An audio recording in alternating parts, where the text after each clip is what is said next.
சற்று நேர சிந்தைக்காக நாம் தெரிந்து கொள்ளப்பட்ட வேத பகுதி ஏசாயா தீர்க்கதரிசியின் புஸ்தகம் 58வது அதிகாரம் 8வது வசனம். அப்பொழுது விடியற்கால வெளுப்பை போல வெளிச்சம் எழும்பி உன் சுக வாழ்வு சீக்கிரத்தில் துளிர்க்கும். அல்லேலூயா சொல்லாமா? இதான் இந்த மாதத்தினுடைய வாக்குத்தத்தம். நான் கடந்த வாரமே இதை தான் சொன்னேன். சுக வாழ்வு சீக்கிரத்தில் துளிர்க்கும். சுக வாழ்வு அப்படின்னா என்ன அப்படின்னா, ஒரு பட்டு போன ஒரு மரம் இருக்குது, தண்ணி ஊற்றுறீங்க, எல்லாம் பண்ணுறீங்க, அதில் முளைக்கவே இல்லை. என்னடா இந்த மரம் முளைக்கவே மாட்டேங்குதேன்னு யோசனை பண்ணும்போது லேசாக ஒரு துளிர் வருதுன்னு வச்சுங்க, எவ்வளோ சந்தோஷமாக இருக்கும். அல்லேலூயா சொல்லாமா? அதுபோல் உங்கள் வாழ்க்கையை, பட்டு போன வாழ்க்கையை கர்த்தர் இந்த புதிய மாதத்திலே துளிர்க்க விரும்புகிறார். அல்லேலூயா சொல்லாமா? சின்ன துளிர் வந்துட்டா போதும், இந்த மரம் பொழைச்சிக்கிச்சு. இந்த முருங்கை மரத்து குச்செல்லாம் நம்ம நிறைய இடத்துல வைப்போம் இல்லையா? அது பார்த்தீங்கன்னா கொஞ்சம் இலை விட்டாலே நமக்கு ஒரு பெரிய சந்தோஷம். வெட்டிடுவீங்க சில மரத்தெல்லாம், அந்த மரத்திலிருந்து கொஞ்சோண்டு துளிர் வரும், அது நமக்கு ஒரு பெரிய சந்தோஷம். அதுபோல தான் ஆண்டவர் இந்த புதிய மாதத்தில் நம்முடைய வாழ்க்கையை ஒரு துளிர் விட செய்ய போகிறார். எந்தெந்த காரியமெல்லாம் பட்டு போய் இருக்கிறதோ, எந்தெந்த காரியமெல்லாம் இனிமேல் நமக்கு நடக்காதுன்னு நினச்சிக்கிட்டு இருக்கிறீங்களோ, எந்தெந்த காரியத்திலெல்லாம் முயற்சியெல்லாம் கைவிட்டு இருக்கிறீங்களோ, அந்த காரியத்தை கர்த்தர் இந்த புதிய மாதத்தில் துளிர்க்க விரும்புகிறார். ஒரு துளிர்க்கும் பொழுதுதான் சுக வாழ்வு நமக்கு வரும், ஒரு சந்தோஷமான வாழ்வு வரும். அந்த வாழ்வை கர்த்தர் நமக்கு இந்த மாதத்தில் தருகிறேன் என்று சொல்லியிருக்கிறார். அல்லேலூயா! எப்படி இருந்தால் அதை தருவார், அதான் நமக்கு முக்கியம். ஒரு துளிர் விடணும்னா என்ன செய்யணும்? டெய்லி போய் விதையை போட்டுட்டு நோண்டி இன்னும் முளைக்கல நோண்டி பார்த்தா முளைக்குமா? முளைக்கவே முளைக்காது. போட்டுறணும், அந்த விதை இறந்து அதுக்கப்புறம் தான் அது என்ன செய்யும்? துளிர் விடும். அது விதை. மரமும் அதே மாதிரி தான். வெட்டிட்டிங்கன்னா கொஞ்சம் பட்டு போன மாதிரி தான் இருக்கும், நுனியெல்லாம் காஞ்சி போன மாதிரி தான் இருக்கும். ஆனால் அது ஒரு துளிர் விடுற வரைக்கும் நம்ம என்ன செய்யணும்? காத்திருக்கணும். நாம் என்ன செய்ய வேண்டும்? 1வது வசனத்தை வாசிக்கலாம்.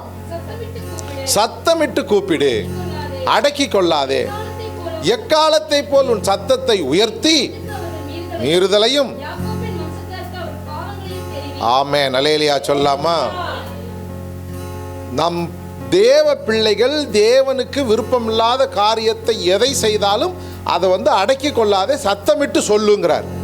அல்லேலூயா சொல்லாமா? அது சத்தமிட்டு சொல்றதுக்கு தான் இந்த உபவாச ஜெபம். இந்த உபவாச நாட்களிலே நம்முடைய பாவங்களை நாம் கர்த்தரிடத்திலே அறிக்கை செய்து மன்னிப்பு பெற்றுக்கொள்ள வேண்டும். மீறுதலையும் பாவத்தையும் நாம் நம்முடைய வாழ்க்கையிலிருந்து மாற்றி தேவன் பக்கம் சேர வேண்டும். அப்படி சேர்ந்தால் சுகவாழ்வு துளிர்க்கும். அதை தான் இந்த முதல் வசனம் சொல்லுகிறது. 3வது வசனத்தை வாசிக்கிறோம்.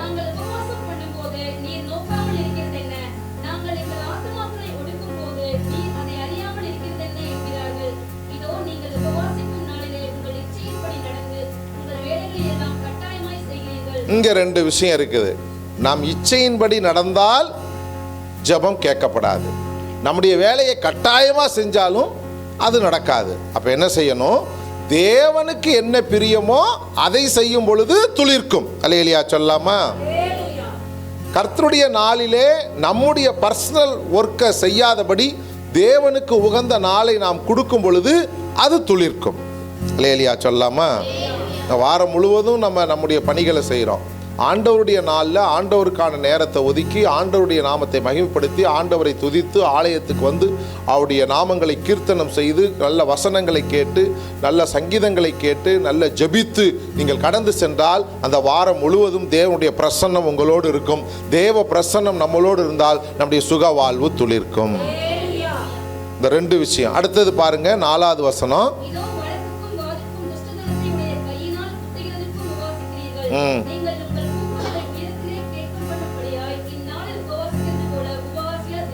எதுக்கு நம்ம உபவாசம் பண்றோமா? வழக்குக்கும் வாதுக்கும் துஷ்டத்தனத்துக்கும் குத்துறத்துக்கும். அல்லேலூயா சொல்லாமா? அதுக்கான உபவாசம் அல்ல. மற்றவர்களோடு வழக்காடுவதற்கு உபவாசம் அல்ல. இதில் ஆண்டவரை வேற நம்ம துணை கூப்பிட்டுக்குவோம். ஆண்டவரே அவங்கள அடிங்க, ஆண்டவரே அவங்கள ஒத்தங்க, ஆண்டவரே அவங்கள நாசமா போகும்படி செய்யுங்க ஆண்டவரே அப்படின்னு யாரை கூப்பிட்டுக்கிறோம்? ஆண்டவரையும் துணை கூப்பிட்டுக்கிறோம். அதுக்கு நம்ம ஆண்டவர் சரியான நபர் அல்ல. அல்லேலூயா சொல்லாமா? மற்ற ஜனங்களுக்கு வேணால் ஒரு குடும்பத்தை கெடுக்கிறதுக்கு போய் அங்கே மந்திரம் வைக்கிறது, இங்கே மந்திரம் வைக்கிறது, அங்கே எலுமிச்சம்பழம் கட்டுறது, இங்கே தாயத்தை உருட்டுறது, பில்லி சுனியை வைக்கிறது, பிசாசை ஏவி விடுறது, இதெல்லாம் மாற்று மதத்தவர்கள் செய்கிறது. அதுக்கு அவங்க கடவுள் உடந்தையாக இருக்கிறார். அல்லேலூயா சொல்லாமா? ஆனால் நம்முடைய தேவன் மக்களை பாதுகாக்கும்படியாக இருக்கிறார். அப்படிப்பட்ட பில்லி சூனியங்கள், பிசாசின் கிரியைகள், அந்தகார சக்திகள், அந்தகார லோகாதிபதிகள், எலுமிச்சம்பழம், மந்திரம், தாயத்து, தந்திரம் எல்லாவற்றையும் எடுக்கும்படியாக அதிகாரத்தை உங்களுக்கு என கர்த்தர் கொடுத்திருக்கிறார். கர்த்தர் அப்படிப்பட்ட தீமைகளை செய்ய ஒருபோது நம்மை அனுமதிக்க மாட்டார். அல்லேலூயா சொல்லாமா? அதுதான் அவருக்கு உகந்த உபவாசம். மலையாள பகவதி, மண்டக்காட்டு பகவதி, குட்டி சாத்தான், அப்படியெல்லாம் நிறைய விளம்பரம் வந்துகிட்டு இருக்கும் முதல்ல புக்கிலெல்லாம். அங்கே போய் என்ன பண்ணுவாங்க? மந்திரம் வைப்பாங்க. இந்த ஒரு நம்ம மேனனுக்கு போன வாரம் கூட போனாங்க, ஏன் மந்திரம் வச்சுட்டு வந்தாங்க, வயிறு வலிக்குதுங்கிறாரு. இவர் நம்ம மேனன். அல்லேலூயா சொல்லாமா? கேரளாவுக்கு கிளம்புனா போதும் இவருக்கு வயிற்று வலி வந்துடும். அவங்க யாராவது கேரளாவுக்கு போனாலே, தமிழ்நாட்டு பார்டரை தாண்டினாலே அவருக்கு என்ன வந்துடும்? பிரச்சனை வந்துடும். அப்போ இன்றைக்கும் அப்படி. அப்போ அங்கே கேரளாவில் போய் என்ன செய்கிறாங்க? மந்திரவாதிக்கிட்ட போனால் மந்திரவாதி என்ன பண்ணுவான்? அங்கே ஒரு சாமியை வச்சு தானே மந்திரம் போடுவான். அப்போது ஆண்டவருடைய கரம் சொல்லுகிறது, நீங்கள் வழக்குக்கும் துஷ்டத்தனத்துக்கும் மற்றவங்களை குத்துறத்துக்கும் ஆண்டவரை பயன்படுத்தாதீர்கள். அது அந்த தேவன் நம்முடைய தேவன் அல்ல. நம்முடைய தேவன் சமாதானத்தின் தேவன், நம்முடைய தேவன் விடுதலையின் தேவன், நம்முடைய தேவன் வெற்றியின் தேவன், நம்முடைய தேவன் பாதுகாக்கிற தேவன். அப்படித்தான் வேதம் நமக்கு சொல்லுகிறது. அல்லேலூயா சொல்லாமா? அடுத்தவர்களை காயப்படுத்துவதை கூட கர்த்தர் விரும்ப மாட்டார். அடுத்தவருக்கு ஒரு சிறு துரோகம் செய்யக்கூட ஆண்டவர் விரும்ப மாட்டார். அது சொந்த குடும்பத்துக்கும் சரி, கணவனாக இருந்தாலும், மனைவியாக இருந்தாலும், பிள்ளைகளாக இருந்தாலும், நான் இயேசுவின் நாமத்திலே அப்படின்னு சொல்லவே கூடாது. எதுக்கு? தீமைக்கு. அல்லேலூயா சொல்லாமா? சில பேர் இயேசுவின் நாமத்திலே சபித்து போவலே செத்து போயிடுவாயாக. அப்படி ஆண்டவர் அந்த துணைக்கெல்லாம் வரமாட்டார். அல்லேலூயா சொல்லாமா? குடும்ப சண்டையில் ஒரு வேகத்தில் சொல்லிடுவோம். அதுக்கெல்லாம் அதனால தான் ஆண்டவர் சொன்னார், இஸ்ரவேலுக்கு எதிரான, யாக்கோப்புக்கு எதிரான நமக்கு அது பலிக்காது எத்தனை பேர் சொன்னாலும். அல்லேலூயா சொல்லாமா? அதை குறித்து நம்ம என்ன செய்யக்கூடாது? பயப்படக்கூடாது. அந்த வேலையை நம்ம செஞ்சிடக்கூடாது. அப்புறம் செஞ்சுட்டு நம்ம அதுக்கு ஒரு உபவாசத்தையும் வேற போட்டுக்கிறது. 40 நாள் உபவாசம் இருந்திருக்கேன், அது அந்த குடும்பம் ஒன்றும் இல்லாமல் ஆயிருப்பாரு. அதுக்கா உபவாசம்? அல்லேலூயா சொல்லாமா? துஷ்டத்தனத்துக்கும் குத்துறத்துக்கும் நீங்கள் என்ன செய்யாதீங்க? உபவாசிக்காதீர்கள். நீங்கள் உங்கள் கூக்குரலை உயரத்திலே கேட்க பண்ணும்படியாய் இந்த நாளிலே உபவாசிக்கிறது போல உபவாசாமல் இருங்கள் அப்படின்னு சொல்கிறார். சத்தம் போட்டு ஜெபம் பண்ணா தான் அந்த ஜெபத்தை ஆண்டவர் கேட்பாரு அப்படின்னு நினைக்க வேண்டாம். நம்ம சரியாக இருந்தால் நீங்கள் மெதுவாக பேசினாலே ஆண்டவர் கேட்பார். அல்லேலூயா சொல்லாமா? 5வது வசனத்தை வாசி.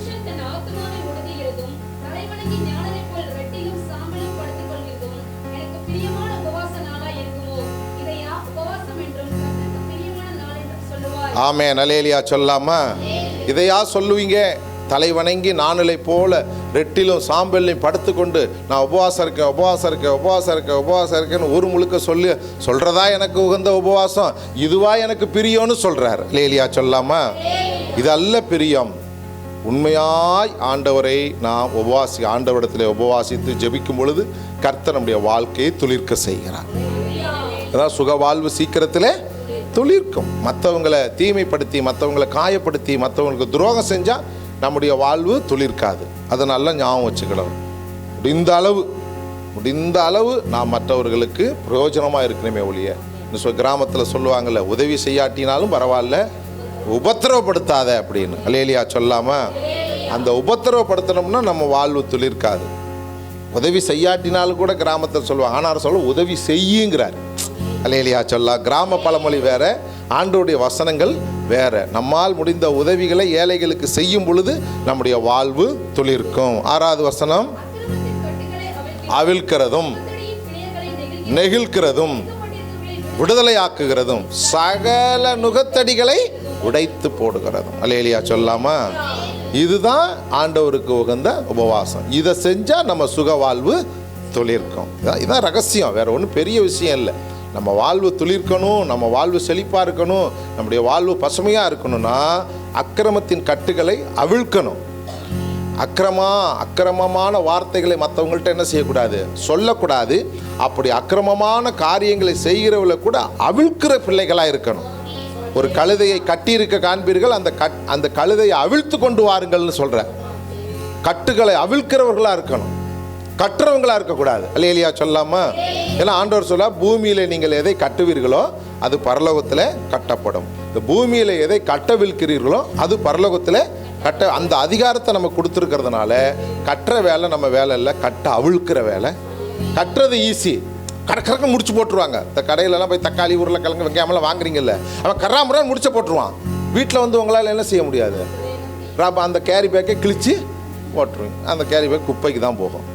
இப்போ கட்டுறது ஈஸி, அவுக்கிறது நம்ம கஷ்டமான வேலையை பார்ப்போம். அப்போ நம்ம சுகவாழ்வு துளிர்க்கும். அல்லேலூயா சொல்லாமா? அப்புறம் என்ன போட்டிருக்கு பாருங்க, நுகத்தடியின் பிணையல்களை நெகிழ்க்கிறதும். அல்லேலூயா சொல்லாமா? நுகத்தடினா உங்களுக்கு தெரியலையா? மாட்டு வண்டி, அந்த காலத்தில் மாட்டு வண்டி இருக்கும், அது மேலே ஒரு கட்டை இருக்கும், கீழே ஒரு கயிறு இருக்கும், அதை வச்சு தான் இழுத்துட்டு போகும். அது பாரமான நுகத்தடி. சில மாட்டுக்கெல்லாம் பெரிய கட்டியாகவே ஆயிரும் அந்த இடத்துலலாம். அது எப்படா அவுப்பாங்கன்னு நினச்சிக்கிட்டு இருக்கோம். எப்போ இந்த வெயிட்டை நம்ம கழுத்துலேருந்து எடுப்பாங்க, நம்ம ஃப்ரீயாக இருக்கலான்னு மாட்டுக்கு பேச தெரியலனாலும் அதோடைய செய்கையிலேருந்து கண்டுபிடிச்சிக்கலாம். அல்லேலூயா சொல்லாமா? அப்படி பாரமான யாவரையும் இலகுவாக்குறது தான் நம்முடைய வேலை. அதான் உபவாசம். அதுதான் நம்முடைய வாழ்க்கை துளிர்க்க செய்யும். பாரமான யாவையும் உதறி தள்ளிவிட்டு வெளியே வரணும். பாவங்களை செய்யக்கூடாது, போராட்டங்களை செய்யக்கூடாது, பிரச்சனைகளை செய்யக்கூடாது. எந்த சூழ்நிலையிலும் மற்றவங்களுக்கு நம்ம பாரமாக இருக்கக்கூடாது. எந்த அளவுக்கு பாரத்தை குறைக்கணுமோ அந்த அளவுக்கு குறைச்சிக்கணும். வயசானவங்கள இதை நோட் பண்ணி வச்சுக்கணும். பாரத்தை கொடுத்துக்கிட்டே இருக்கக்கூடாது குழந்தைங்களுக்கு. அல்லேலூயா சொல்லாமா? அவங்க டென்ஷனில் திட்டி விட்டுருவாங்க. அப்புறம் புரியுதுங்களா? டென்ஷன் ஆனோடனே ஆச்சா போச்சா, எங்கே செத்து போக மாட்டேங்கிற போல இருக்கே அப்படின்னு. அப்போ நமக்கு ரொம்ப கஷ்டமாயிரும்.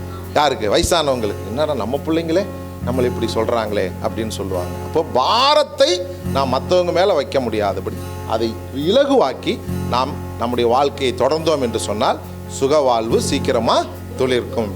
அப்புறம் நெருக்கப்பட்டிருக்கிறவர்களை விடுதலையாக்குறது. நெருக்கத்திலே, துன்பத்திலே, போராட்டத்திலே, கஷ்டத்திலே இருக்கிறவங்களை ஃப்ரீ பண்ணி விடுறது. அப்போ தான் நம்ம சுகவாழ்வு துளிர்க்கும். அல்லேலூயா சொல்லாமா? ரிலீஸ் பண்ணி விடணும். நீங்கள் போட்டு அமுக்கக்கூடாது.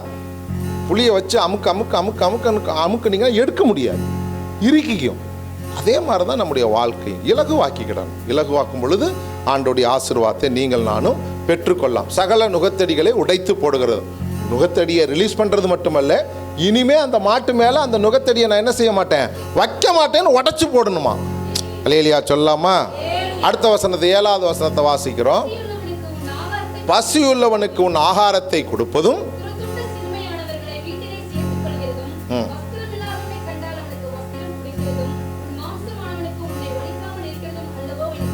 உகந்த உபவாசம். அல்லேலூயா சொல்லாமா? இதில் 4 பாயிண்ட் ஆண்டவர் கொடுத்துருக்கிறார். முதல் பாயிண்ட், பசி உள்ளவனுக்கு உன் ஆகாரத்தை பகிர்ந்து கொடுக்கும். நமக்கு எவ்வளவு சாப்பிட்டாலும் போதுன்னே சொல்ல மாட்டோம். பேருக்கு தான் சொல்லுவோம். சாப்பாடு வைக்கும்போது எனக்காக இன்னொரு கரண்டி வச்சுங்கன்னா சரின்னு தான் சொல்லுவோம். போதுங்கிற மனசே நமக்கு இல்லை. அப்படி இல்லை. நம்முடைய பசியாக இருக்கும்போது ஒருத்தனை பார்த்தா அவனுக்கு நம்முடைய ஆகாரத்தை என்ன செய்யணும், ஷேர் பண்ணிக்கணும். இது பள்ளிக்கூடத்தில் நடக்கும், கல்லூரியில் நடக்கும், இப்போ வேலை செய்கிற இடத்துலையும் நடக்கும் போல இருக்குது. வீட்டில் இருக்கிறதெல்லாம் கட்டி கொண்டு போயிடுறாங்க. ஆமாம், அங்கே போய் எல்லாருக்கும் கொஞ்சம் கொஞ்சம் கொஞ்சம் ஷேர். அது பசி உள்ளவங்களுக்கு ஷேர் பண்ணல, நல்லா இருக்கிறவங்களுக்கு தான் ஷேர் பண்ணுறோம். நான் என்ன சொல்கிறேன்னா, பசியாக இருக்கிறவங்களுக்கு அந்த சாப்பாட்டை கொடுங்க. அல்லேலூயா சொல்லாமா? பள்ளிக்கூடத்துலலாம் அப்படி தான். நாங்கள் எல்லோரும் உட்காந்து வரிசையாக உட்காந்து ஆளுக்கு கொஞ்சம் கொஞ்சம் இவங்க விட்டு டேஸ்ட்டு, தக்காளி சாதம், புளி சாதம், வெங்காய சாதம், அந்த சாதம், இந்த சாதம், பழைய சோறு ஒருத்தன் கொண்டு வந்திருப்பான். அதை ஷேர் பண்ணி சாப்பிடும்போது ஒரு சந்தோஷம். அல்லேலூயா சொல்லாமா? அந்த ஷேரிங்கில் இருக்கிற சந்தோஷத்தை போலவே பசியோடு இருக்கிறவனுக்கு நீங்கள் ஆகாரத்தை கொடுத்தால் அது பெரிய சந்தோஷமாக இருக்கும். துரத்துண்டவர்களை, சிறுமையானவர்களை வீட்டிலே சேர்த்து கொள்ளுகிறதும். அல்லேலூயா சொல்லாமா? துரத்துண்டவர்களை என்ன செய்யணுமா, சேர்த்து கொள்ளணும். அதான் நம்முடைய ஆண்டோடு வசனம் சொல்லுகிறது. சிறுமையானவர்களை, கஷ்டப்படுகிறவர்களை, பிரச்சனையில் உள்ளவர்களை சேர்த்து கொள்றதுனா உங்கள் வீட்டில் உட்காந்து சோறு போட்டு குழம்பு வச்சு படுக்க பாய் போட்டு பெட்டெல்லாம் போடுறதல்ல. சேர்த்து கொள்றதுனா அன்பாக பேசுறது. அல்லேலூயா சொல்லாமா? அரவணைக்கிறது. வாங்க நாங்கள் பார்த்துக்குறோங்க, அதை பற்றி கவலைப்படாதீங்க, ஒரு பிரச்சனையும் இல்லைங்க. அப்படி சேர்த்து கொள்வது தான் அந்த துரத்துண்டவர்களை சேர்த்து கொள்றதை ஒழிய வீட்லேயே உட்கார வச்சு அவங்கள கவனித்து அவங்க என்ன பண்ண அப்படி அல்ல. அன்பாக பேசுவது, அரவணைப்பாக பேசுவது, நல்ல முறையில் அவர்களுக்கு புத்தி சொல்லும். ஒருவேளை தப்பு செஞ்சாங்கன்னா புத்தி சொல்லலாம், இல்லை அவங்ககிட்ட இருந்து சில ஆலோசனை நம்ம கேட்டுக்கலாம். எதாக இருந்தாலும் துரத்துண்டவர்களை வஸ்திரம் இல்லாதவனை கண்டால் அவனுக்கு என்ன செய்யணுமா? வஸ்திரம் கொடுக்கணும். லேலியா சொல்லாமா? ஏதோ ஒரு உதவி இந்த கிறிஸ்மஸ் நாளில். நான் ஏன் இவ்வளோ தூரம் சொல்கிறோம்னா, அந்த உபவாசத்துடைய நோக்கம் நம்ம யாருக்காவது ஒருத்தருக்கு உதவியாக இருக்கணும். இயேசு கிறிஸ்து இந்த பூமிக்கு வந்தது நமக்கு உதவியாக இருக்கிறதுக்கு தான். சகல ஜனங்களையும் மீட்டு ரட்சிப்பார், சகல ஜனங்களுக்கும் உதவி செய்வார், நன்மை செய்கிறவராகவே சுற்றி திரிந்தார் அப்படின்னு இயேசு கிறிஸ்துவுக்கு நிறைய பேர்கள் இருக்கிறது.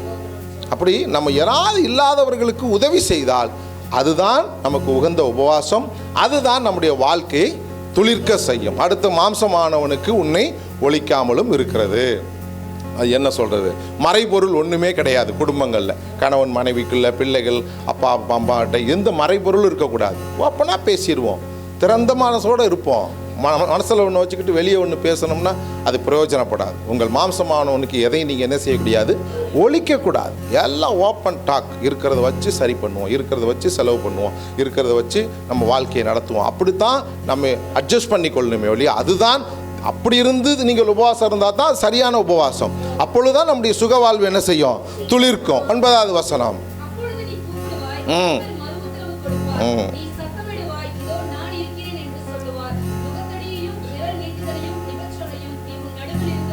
ஆமென், அல்லேலூயா சொல்லாமா? இங்கே 3 விஷயங்களை சொல்லியிருக்கிறார். 1 நுகத்தடி, 2வது விரல் நீட்டுதல், 3வது நிபச்சொல். நுகத்தடினா ஏற்கனவே சொல்லியிருக்கேன், நம்ம பாரமாக யாருக்கும் இருக்கக்கூடாது. விரல் நீட்டுதல்னா என்ன? குற்றம் சொல்கிறது. குற்றம் நீ தான் காரணம், நீ தான் காரணம், நீ தான் நீ தான் நீ தான் நீ தான் நீ தான் நீ தானே 3 விரல் நம்மளை காமிக்கிறது. நான் தான் நான் தான் நான் தான். அல்லேலூயா சொல்லாமா? தவறு செய்தால் ஒத்துக்கிட்டு திருந்துறதுல தப்பே கிடையாது. தவறு செய்கிறவர்கள் மனிதர்கள் தான், தெய்வம் அல்ல. அல்லேலூயா சொல்லாமா? அதை திருத்தி கொள்ளுமே ஒழிய நம்ம அந்த தப்பை மறைக்கிறதுக்கு அடுத்தவங்க மேலே என்ன செய்யக்கூடாது? பழியை போடக்கூடாது. நிபச்சொல்னா சாபமான சொல். நாசமாக போயிடுவேன், போகிற வழியிலேயே வண்டி மோதி செத்து போயிடுவேன். செத்து போயிட்டா யாருக்கு நஷ்டம்? அல்லேலூயா சொல்லாமா? இது நம்ம வீடுகளில் சொல்கிறது, நம்ம வீடுகளில் சொல்லுவோம் இல்லையா? அது யாருக்கு நஷ்டம்? நமக்கு தானே நஷ்டம். அப்போ நிபச்சொல் என்ன செய்யக்கூடாது? சொல்லக்கூடாது. பிள்ளைங்களை நாயே, பன்னியே, கழுதியே, அதுவே இதுவேன்னு திட்டக்கூடாது. அதுக்கு பேர் வைக்கிறதே அந்த பேரை சொல்லி கூப்பிட்றது தான். நீங்கள் நாயே, பன்னியே, கழுதியே அப்படின்னா அப்புறம் நாய் என்ன செய்யும்? கடிக்கும். பெருசாகும்போது, இந்த குழந்தை பெருசாகும்போது நாய்னா நாய் கடிக்கும், கழுதை உதைக்கும், பன்னி பெறாண்டும். நீங்கள் சொல்கிற வார்த்தையெல்லாம் சொல்கிறேன், அதெல்லாம் நம்ம பிள்ளைங்க நமக்கு திருப்பி செய்வாங்க. ஏன்னா நீங்கள் தான் சின்ன பிள்ளைங்க சொல்லி சொல்லி வளர்க்குறீங்களே. நீ நாசமாக போயிடுவ, சனியனே. அதாவது சனியனாக தான் கடைசி வரைக்கும் வந்து நிற்கும். போகாது, 7 நாட்டு சனியும் போகாது, 8 நாட்டு சனியும் போகாது, சனியனாவே வந்து நிற்கும். அப்படியெல்லாம் சொல்லாமல் நிபச்சொல். இதெல்லாம் என்னதுங்க? நிபச்சொல், சாபமான சொல். இந்த சொற்களை நம்முடைய வாழ்க்கையிலேருந்து அகற்றினா அதுதான் உபவாசம். அப்போ தான் நம்ம வாழ்க்கை என்ன செய்யும்? துளிர்க்கும். அப்பொழுதுதான் நீங்கள் கூப்பிடும் பொழுது கர்த்தர் நான் இதோ இருக்கிறேன் என்று சொல்லுவார். 11வது வசனம்.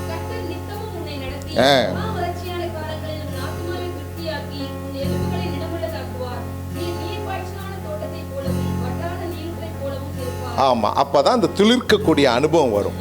நீர்ப்பாய்ச்சலான தோட்டத்தில் தான் ஒரு மரம் என்ன செய்யும்? துளிர்க்கும். இந்த ஆசீர்வாதம் உங்களுக்கு வேணும்னா மேற்கண்ட நிபந்தனைகளை நீங்கள் ஃபாலோ பண்ணிங்கன்னா உங்கள் வாழ்வு துளிர்க்கும். 13வது வசனம்.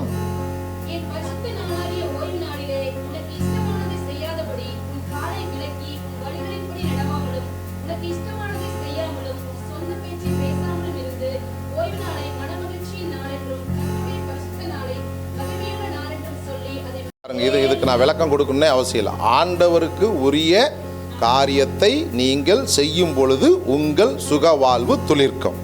அல்லேலூயா சொல்லாமா? நம்முடைய இஷ்டத்துக்கு நம்ம செஞ்சோம்னா கஷ்டம்தான் வரும்.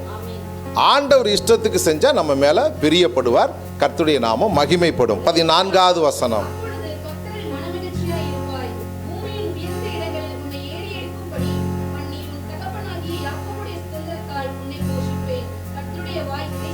ஆமாம், இவ்வளோ நேரம் கேட்டது என்னுடைய வாயின் வார்த்தை அல்ல. யார் சொன்னா? கர்த்தருடைய வாய் சொல்லிட்டு. அல்லேலூயா சொல்லாமா? என்ன ஐயா அப்படி இப்படிலாம் திட்டினா? நான் திட்டல. இங்கே ஆண்டோடைய கடைசி வசனம் சொல்லுது, என்னுடைய வாய் இதை சொல்லிட்டு மனமகிழ்ச்சியாக இருப்பாய். துளிர்க்கும் பொழுது நான் ஆரம்பத்திலேயே சொன்னேன், ஒரு செடி துளிர்க்கும் போது நமக்கு என்ன உண்டாகும்? சந்தோஷம் உண்டாகும். அல்லேலூயா சொல்லாமா? பூமியின் உயர்ந்த இடங்களிலே ஏறி இருக்கும்படி செய்வேன். கர்த்தருடைய சுதந்திரத்தினாலே, யாக்கோபினுடைய சுதந்திரத்தினாலே உன்னை என்ன செய்வேன்? போஷிப்பேன். இதுதான் துளிர்க்கக்கூடிய அனுபவம். இந்த துளிர்ப்பான அனுபவம், சுக வாழ்வு துளிர்க்கும்படியான அனுபவம் கர்த்தர் இந்த மாதத்தில் உங்களுக்கு தந்து வரக்கூடிய புதிய வருஷம் மன மகிழ்ச்சியாக இருக்க கர்த்தர் உங்களுக்கு எனக்கு உதவி செய்வார். கண்களை மூடி நாம் ஜெபம் செய்வோம்.